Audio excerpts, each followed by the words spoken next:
ಬೇಕಾದವ್ರನ್ನ ಕರೆದು ಉಣಿಸಿದರಲ್ಲ, ಇದೇ ಪ್ರೇಮ, ಇದೇ ಧರ್ಮ, ಇದರ ಬೆಲೆ ಎಷ್ಟಂತ ಹೇಳೋದದ ಹೇಳಿ. ಒಬ್ಬ ಪಾಶ್ಚಿಮಾತ್ಯ ಫ್ರಾನ್ಸ್ ದೇಶದ ಒಬ್ಬ ಮನುಷ್ಯ ಈ ದೇಶಕ್ಕೆ ಬಂದಿದ್ದ. ಅವನಿಗೆ ಭಾಷೆ ಬರುವುದಿಲ್ಲ, ಇಂಗ್ಲಿಷ್ ಇಲ್ಲ, ಫ್ರೆಂಚ. ಈಗ ಹೊರಟಿದ್ದ, ಮುಖ ಬಾಡಿತ್. ಒಂದು ಗುಡಿಸಲ ಕಂಡಿತು. ಆ ಗುಡಿಸಲದ ಸಮೀಪದಲ್ಲಿ ಒಬ್ಬ ಮುದುಕೆ ಕೂತಿದ್ಲು. ಆಕೆ ಈ ಮನುಷ್ಯನ ಕರೆದು ನಿನ್ನ ಹೆಸರೇನು ಅಂತ ಕೇಳಿಲ್ಲ. ಆಕೆ ಹೇಳಿದ್ಲು, ನಿನಗೆ ಬಹುತರ ಹಸಿವಾದಂಗೆ ಕಾಣಿಸ್ತದ, ನಿನ್ನ ಮುಖದ ಮೇಲೆ ನೋಡಿದ್ರೆ ನನಗೆ ಗೊತ್ತಾಗ್ತದ ಅಂದ್ಲು. ಆಕೆಯ ಭಾಷೆ ಅದ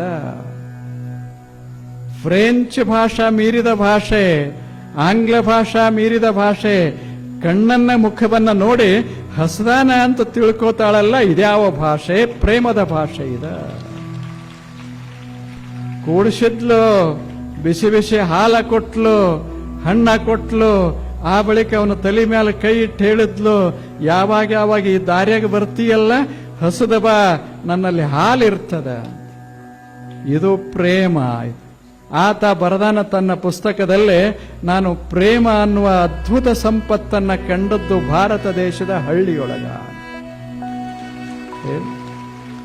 ಅವನಿಗೆ ಸಂಪತ್ತ ಕಾಣಿಸ್ತದೆ, ನಮಗೆ ಸಂಪತ್ತ ಕಾಣಿಸದೆ ಇರ್ತದ. ಯಾಕೆ ಅಂದ್ರೆ ನಮ್ಮ ಲಕ್ಷ್ಯ ಒಳಗಿಲ್ಲ, ನಮ್ಮ ಲಕ್ಷ್ಯ ಸುತ್ತ ಇಲ್ಲ, ನಮ್ಮ ಲಕ್ಷ್ಯ ಹೊರಗದ ಅಷ್ಟೇ, ಬಹಳ ದೂರದ.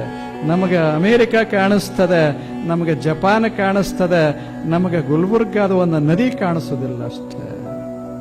ಹಂಗಾಗಿದೆ ಈಗ ನಾವು ನೋಡೋದು, ನಮ್ಮ ಸಮೀಪ ನೋಡೋದು. ಇದ ನೆಲದಾಗ ನೆಲದ ಮರೆಯ ನಿಧಾನ, ಇದ ನೆಲದಾಗ ಸಂಪತ್ತ ತುಂಬ್ಯದ. ನೆಲದ ಸಂಪತ್ತಿನಷ್ಟು ಸಂಪತ್ತ ಎದರಾಗೂ ಇರೋದಿಲ್ಲ. ನೆಲ ನಿರಂತರವಾಗಿ ಫಲ ಕೊಡುತ್ತದೆ, ಆದರೆ ಯಾವ ಸಂಪತ್ತು ನಿರಂತರವಾಗಿ ಫಲ ಕೊಡೋದಿಲ್ಲ. 1 ಟನ್ ಗೋಲ್ಡ್, 1 ಟನ್ ಬಂಗಾರ ನೀವು ಎಷ್ಟು ವರ್ಷ ಇಟ್ಟರು 1 ಟನ್ ಇರ್ತದೆ, ಇನ್ನ ಕಡಿಮೆ ಆಗಬಹುದು. ಆದರೆ ಭೂಮಿಯೊಳಗೆ ಒಂದು ಹಣ್ಣು ಇಟ್ಟರೆ 1000 ಆಗ್ತದೆ, ಲಕ್ಷ ಆಗ್ತದೆ, ಕೋಟಿ ಆಗ್ತದೆ. ಯಾವುದು ಅದ್ಭುತ? ಇದೇ ಪವಾಡ, ಇದು ಪವಾಡ. ನಾನೊಂದು ಹೂವ ಹಿಂಗೆ ಕೊಟ್ರ ಪವಾಡ ಅಂತ ನೀವು ಅನ್ಬಹುದು. ಇದು 1000 ಹೂಗಳನ್ನು ಕೊಡ್ತದೆ, ಲಕ್ಷ ಹೂಗಳನ್ನು ಕೊಡ್ತದೆ, ನಿರಂತರವಾದ ಹೂಗಳನ್ನು ಕೊಡ್ತದೆ, ಮಣ್ಣಾಗಿಂದ ತೆಗೆದು ಕೊಡ್ತದೆ.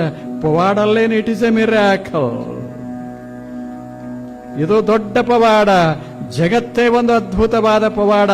The whole world is a miracle. Whatever is happening here is a miracle. ಅದ್ಭುತವಾದದ್ದು ನಡೆದದ ಈ ಜಗತ್ತಿನೊಳಗೆ. ನೋಡುವ ಕಣ್ಣಾಗಬೇಕು, ಅದನ್ನು ಆನಂದಿಸುವ ಮನಸ್ಸಾಗಬೇಕು.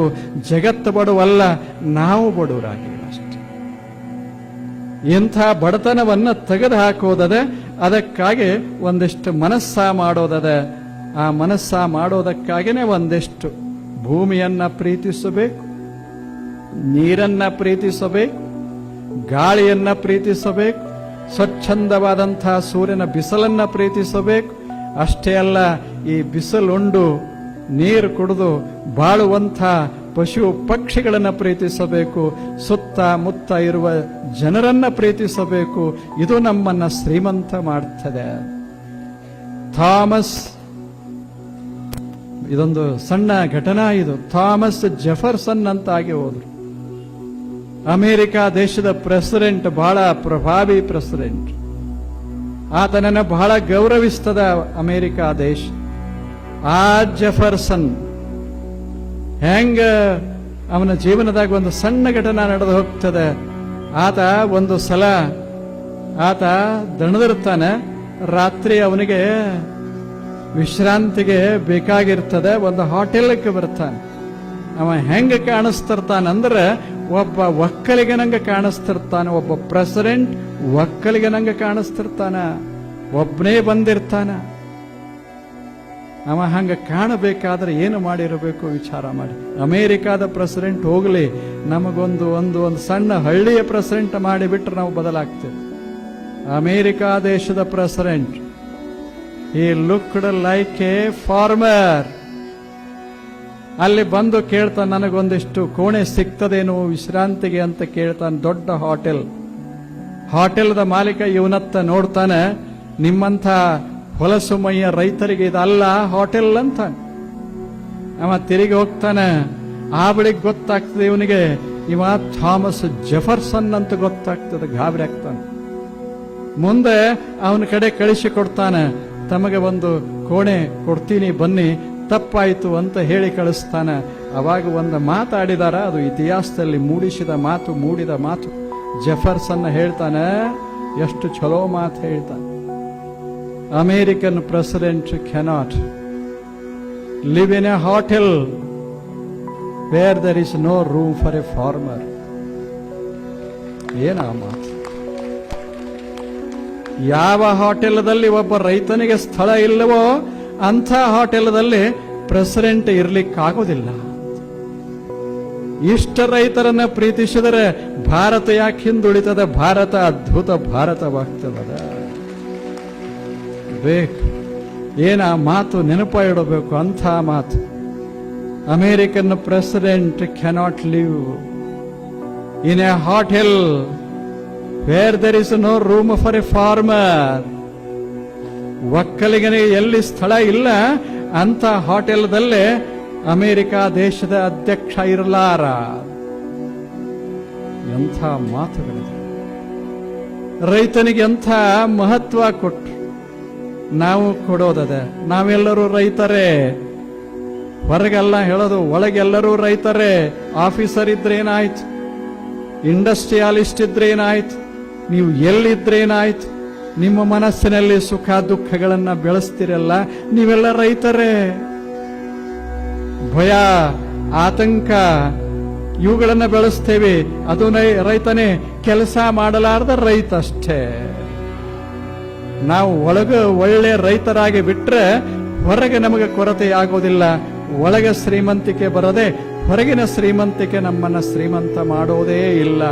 ಆದ್ದರಿಂದ ಮೊದಲ ಒಳಗೆ ಶ್ರೀಮಂತಿಕೆ, ಆ ಬಳಿಕ ಹೊರಗೆ ಶ್ರೀಮಂತಿಕೆ. ಎರಡು ಕೂಡಬೇಕಾದ್ರೆ ಒಳಗೆ ರೈತನಾಗಬೇಕು, ಹೊರಗೆ ದುಡಿಯುವವನಾಗಬೇಕು. ಇದು ಅದ್ಭುತ ಜೀವನ ನಿರ್ಮಾಣ ಮಾಡಿ ಅಂಥ ಜೀವನಕ್ಕೆ ಪ್ರೇರಣೆ ಕೊಟ್ಟಂಥ ಸುಂದರವಾದಂಥ ಕಂಪ ಇದು. ಇದನ್ನ ತಲೆಯೊಳಗೆ ಹಾಕೊಂಡು ನಾವು ಮನೆಗೆ ಹೋಗ್ತೇವೆ. ಇನ್ನ ಮತ್ತೆ ಕಂಪ ಇಲ್ಲಿಲ್ಲ. ಯಾಕೆ?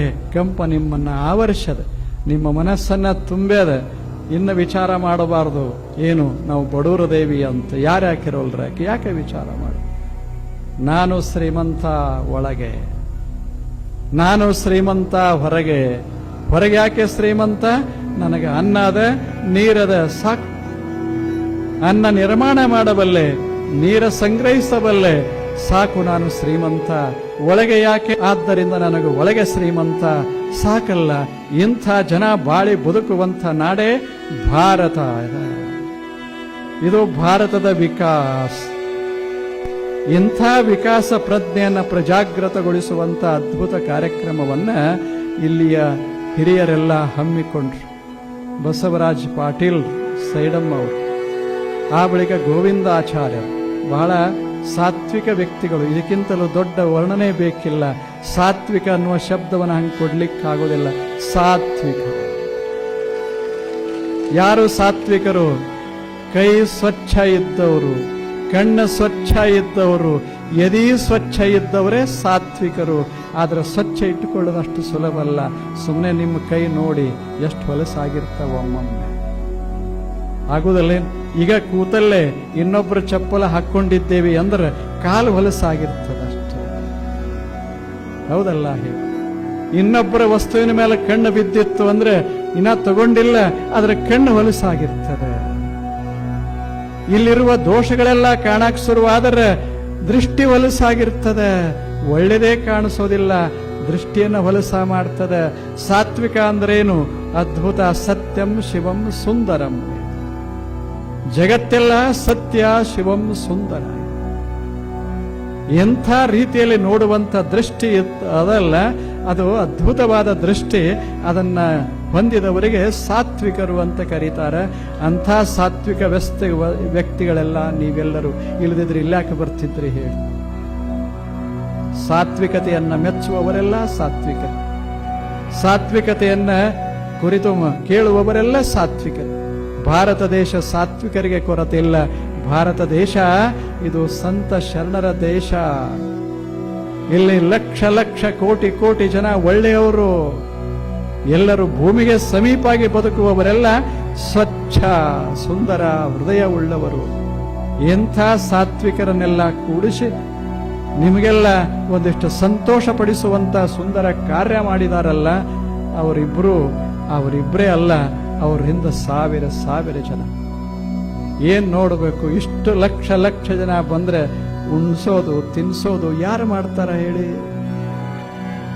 ಯಾರು ಮಾಡ್ತಾರ? ಹಾಗೆಲ್ಲ ಮಾಡಿದರು ಮತ್ತು ಮನಸ್ಸಿಗೆ ಸಂತೋಷ ಕೊಟ್ಟರು, ಹೊಸ ಹೊಸ ಆಲೋಚನೆಗಳನ್ನು ತುಂಬಿದರು. ನಾವು ಬಡವರಲ್ಲ ಅಂತ ನಮ್ಮ ಮನಸ್ಸಿಗೆ ಅಂತಾರಲ್ಲ ಕನ್ನಡದಾಗ ಪಟಾಯಿಸಿ ಕೊಟ್ಟರು, ಕನ್ವಿನ್ಸ್. ಇಷ್ಟೆಲ್ಲ ಮಾಡಿದಂಥ ಈ ಕಂಪ ಇದಕ್ಕಿಂತ ಹೆಚ್ಚು ಯಶಸ್ಸು ಅಂತ ಎಲ್ಲಿ ಆಗ್ತದೆ ಹೇಳಿ? ಯಶಸ್ಸಾಗಿದೆ. ಏನು ಮೊದಲನೇ ದಿವಸದಿಂದ ಬಂದಂಥ ಜನ ಕೊನೆ ಕ್ಷಣದವರೆಗೆ ಎಷ್ಟು ಶಾಂತ ಸಮಾಧಾನದಿಂದ ಕುಂತು ಕೇಳ್ಯಾರ.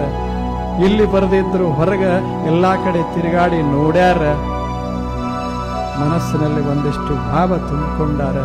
ಇದು ಕಲಬುರಗಿ ಕಂಪ ಇಲ್ಲಿಗೆ ಮುಗಿತು. ಇನ್ನು ಮೇಲೆ ಭಾರತ ಕಂಪ ಶುರುವಾಗಿದೆ.